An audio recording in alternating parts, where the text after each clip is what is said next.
জানিয়ে দিব সর্বশেষ আপডেট বাংলা সংবাদ। শুরুতেই থাকছে শিরোনাম। প্রথমেই জানিয়ে দিব যুক্তরাষ্ট্রের অস্ত্র দিয়ে গাজায় জাতিসংঘের স্কুলে হামলা ইসরায়েলের। এখন জানিয়ে দিব ইলন মাস্ক কেন ট্রাম্পের সঙ্গে এমন ঘনিষ্ঠ হচ্ছেন। সর্বশেষ জানিয়ে দিব মোদির শপথ পিছিয়ে হতে পারে রোববার, শপথ স্থগিত হচ্ছে নাইডুর। এতক্ষণ শুনছিলেন সংবাদ শিরোনাম, এখন থাকছে বিস্তারিত। ইসরায়েলের হামলার পর বিধ্বস্ত জাতিসংঘের স্কুলের এক অংশ। আজ বৃহস্পতিবার গাজায় নুসাইরাত শরণার্থী শিবিরের ছবি। গাজার মধ্যাঞ্চলে নুসাইরাত শরণার্থী শিবিরে একটি স্কুলে বিমান হামলা চালিয়েছে ইসরায়েল। এতে অন্তত ৪৫ জন নিহত হয়েছে বলে জানিয়েছে গাজা স্বাস্থ্য মন্ত্রণালয়। যুক্তরাষ্ট্রের দেওয়া অস্ত্র ব্যবহার করে ইসরায়েলে হামলা চালিয়েছে বলে সিএনএর বিশ্লেষণে উঠে এসেছে। স্থানীয় সময় বুধবার রাতে নৃশংসে হামলা চালানো হয়। শরণার্থী শিবিরে স্কুলটি পরিচালনা করে জাতিসংঘের ফিলিস্তিনি শরণার্থী শিবির সংস্থা। হামলার সময় স্কুলটিতে বাস্তুচ্যুত অনেক ফিলিস্তিনি অবস্থান করছিলেন। আহত ব্যক্তিদের কাছের আল আকসা মার্টার্স হাসপাতালে নেওয়া হয়েছে বলে জানিয়েছে গাজা কর্তৃপক্ষ। হামলার বিষয়টি নিশ্চিত করেছে ইসরায়েলও। ওই স্কুলে হামাসের তৎপরতা ছিল বলে দাবি করছে তারা। এই দাবি স্বতন্ত্রভাবে যাচাই করতে পারেনি সিএনএন। তবে ঘটনাস্থল থেকে ধারণা করা ভিডিও বিশ্লেষণ করে এবং একজন বিস্ফোরক বিশ্লেষকের বরাতে মার্কিন সংবাদ মাধ্যমটি জানিয়েছে এই হামলায় যুক্তরাষ্ট্রের দেওয়া অস্ত্র ব্যবহার করেছে ইসরায়েল বাহিনী। ভিডিওটি ধারণ করেছে সিএনএন এর এক সাংবাদিক। তাতে যুক্তরাষ্ট্রের তৈরি অন্তত 2টি GBU-39 SDB বোমা ধ্বংসাবশেষ শনাক্ত করা গেছে। এই নিয়ে গত 2 সপ্তাহের মধ্যে বাস্তুচ্যুত ফিলিস্তিনিদের ওপর হামলায় দুবার যুক্তরাষ্ট্রের অস্ত্র ব্যবহারের বিষয় নিশ্চিত করল সিএনএন। এর আগে গত 26শে মে রাফায় আশ্রয় নেওয়া ফিলিস্তিনিদের ওপর মার্কিন অস্ত্র দিয়ে হামলা চালিয়েছে ইসরায়েল। মধ্য গাজায় সিএনএনের হয়ে কাজ করা এক সাংবাদিক জানিয়েছে ওই স্কুলে অন্তত 3টি ক্ষেপণাস্ত্র ছুড়েছে ইসরায়েলি বাহিনী। সেগুলো 3 তলার একটি ভবনে আঘাত এনেছে। এই স্কুল এবং এর প্রাঙ্গণে প্রায় 20,000 ফিলিস্তিনি আশ্রয় নিয়েছে বলে মনে করা হয়। হামলার শিকার স্কুলটিতে আশ্রয় নেওয়া ফিলিস্তিনি জাবের আবু দাহের বলেন, আমরা এখানে ঘুমাচ্ছিলাম, হঠাৎ দেখলাম রকেট পড়ছে। আমি শিশু সন্তানকে নিয়ে নিচে নেমে আসি। দুজনেই আহত হয়েছি। ঘরের ভেতর থাকা আমার এক আত্মীয় নিহত হয়েছে। তিনি প্রশ্ন করেন, শিশু ও বৃদ্ধরা ইসরায়েলের কি ক্ষতি করেছে? তারা কেন শিশু ও বৃদ্ধদের ওপর হামলা চালাচ্ছে? ইলন মাস্ক হোয়াইট হাউসে তার একটা কাজের নিশ্চয়তা পাওয়ার আশায় একজন অপরাধীর সঙ্গে ঘনিষ্ঠতা গড়ে তুলছেন। দুনিয়ার সবচেয়ে প্রভাবশালী ও অসহনীয় 2 ব্যক্তি যদি একসঙ্গে হন তাহলে কি ঘটতে পারে? আসুন সেটা খুঁজে দেখার চেষ্টা করি। গুজব আছে যে ইলন মাস্ক হোয়াইট হাউসে তার একটা কাজের নিশ্চয়তা পাওয়ার আশায় একজন অপরাধীর সঙ্গে ঘনিষ্ঠতা গড়ে তুলছেন। সেই ব্যক্তি আর কেউ নন, জালিয়াতি মামলায় দোষী সাব্যস্ত পরবর্তী মার্কিন নির্বাচনে প্রেসিডেন্ট হওয়ার ব্যাপারে আশাবাদী Donald Trump. Wall Street journal এক খবরে জানিয়েছে, গত মাসে এই জুটি টেলিফোনে বেশ কয়েকবার কথা বলেছে। ট্রাম্প পরবর্তী প্রেসিডেন্ট নির্বাচিত হলে তার একজন সম্ভাব্য উপদেষ্টা হিসেবে মাস্কের নিয়োগের বিষয়ে দুজনের মধ্যে আলাপ হয়েছে। ওয়াল স্ট্রিট জার্নাল জানাচ্ছে, ট্রাম্প প্রেসিডেন্ট হলে ইলন মাস্কের সীমান্ত নিরাপত্তা ও অর্থনীতি বিষয়ক উপদেষ্টা পদে বসানো হতে পারে।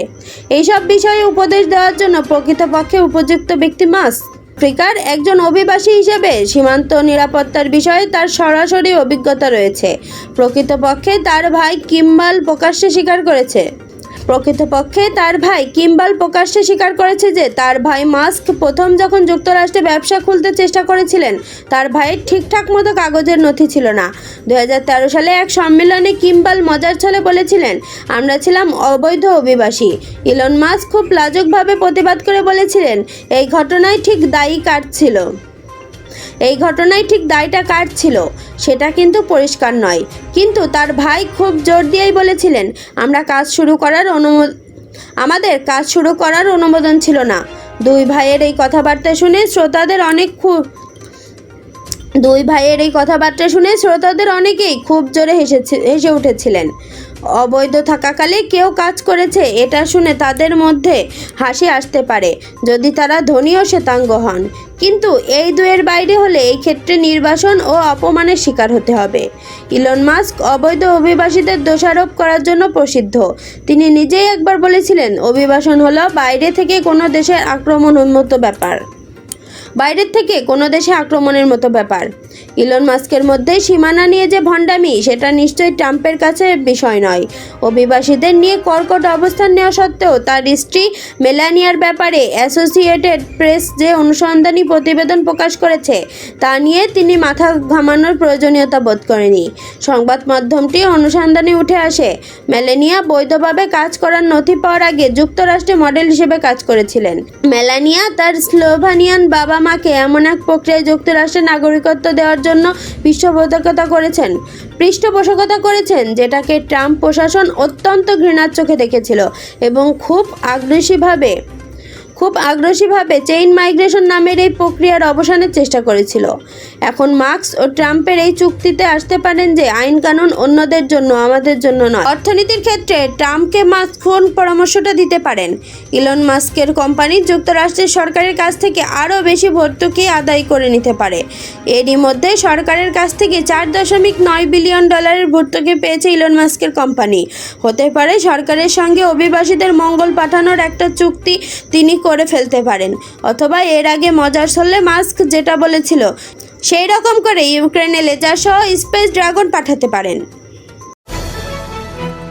ভারতে টানা তৃতীয়বারের নির্বাচিত এনডিএ জোটের নেতা হিসেবে নরেন্দ্র মোদী পুনরায় প্রধানমন্ত্রীর পদে বসছেন। তার প্রধানমন্ত্রী হিসেবে শপথ গ্রহণ পিছিয়ে যেতে পারে। আগামী রোববার সন্ধ্যা 6টায় তিনি নতুন মেয়াদে প্রধানমন্ত্রী হিসেবে শপথ নিতে পারেন। এর আগে বলা হয়েছিল শনিবারই শপথ নিতে পারেন নরেন্দ্র মোদী।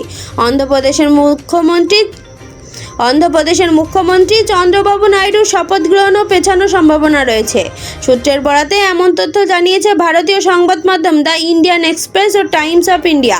সূত্র বলছে, মোদীর শপথ অনুষ্ঠানে বিভিন্ন দেশের প্রেসিডেন্ট ও প্রধানমন্ত্রী সহ শীর্ষ পর্যায়ে নেতাদের যোগ দেওয়ার কথা রয়েছে। তাদের ভারতে পৌঁছানোর সময়সূচির কথা মাথায় রেখে শপথ অনুষ্ঠানের দিনক্ষণ ঠিক করা হবে।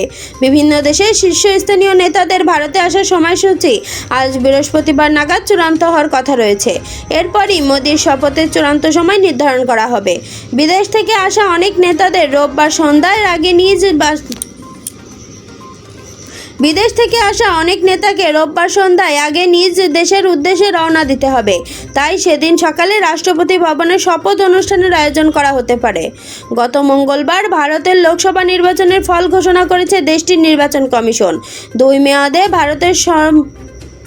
মেয়াদে ভারতের শাসন ক্ষমতায় থাকা নরেন্দ্র মোদীর নেতৃত্বাধীন বিজেপি এবার 240 আসন পেয়েছে, যেখানে সরকার গঠনের জন্য প্রয়োজন হয় 272 আসন।